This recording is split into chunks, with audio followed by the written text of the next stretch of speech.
पण त्याच्यानंतर काय करायचं, जर समजा एखादा क्लायंट आला तर स्वतःच्या मनालाच प्रश्न विचारायचा की हा स्किन टोन कुठपर्यंत जातोय. आता हा स्किन टोन हिचा डार्क आहे, बरोबर, हिचा डार्क आहे, हिचा मीडियम आहे, हिचा पण मीडियम आहे आणि हिचा फेअर आहे. डार्क टू मीडियम आहे की डार्क टू फेअर आहे? डार्क टू मीडियम आहे.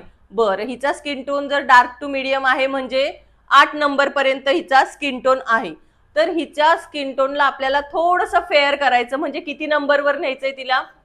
7 नंबरवर घ्यायचंय, बरोबर. मग त्याच्यासाठी रेशो काय असणार आहे? 2 ड्रॉप डार्क आणि 1 ड्रॉप मीडियम. मीडियमचा, बरोबर. 2 ड्रॉप डार्कचे आणि 1 ड्रॉप मीडियमचा. आता हिचा स्किन टोन आपण पाहू. हिचा स्किन टोन कसा आहे? कसा हिचा स्किन टोन?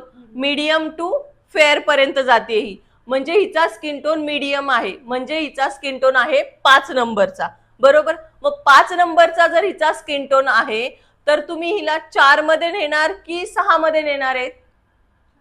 4 मध्ये नेणार, बरोबर. मग हिचा रेशो काय राहील? तिचा ratio 2 drop medium and 1 drop fair. बरोबर. 2 ड्रॉप तिचे मीडियमचे राहणार आहेत आणि 1 ड्रॉप तिचा फेअरचा राहणार आहे. पण जर हिला 3 नंबरवर नेली तर ही खूपच गोरी दिसेल, म्हणजे हिचे हात वेगळे दिसतील, हिची मान वेगळी दिसेल, हिचा चेहरा वेगळा दिसेल, बरोबर. म्हणजे चेहरा अगदी भूतासारखा गोरा गोरा करायचा आहे का आपल्याला? नाही. आता न्यूड मेकअपची फॅशन आहे तर आपला रेशो 2:1 ठेवायचा, बरोबर. म्हणजे ही जरा फेअरच्या जोडीला जाते म्हणून हिचा स्किन टोन मीडियम आहे. लक्षात आलं? आता स्किन टोन फाउंडेशन निवडताना काही चुका होतील? नक्की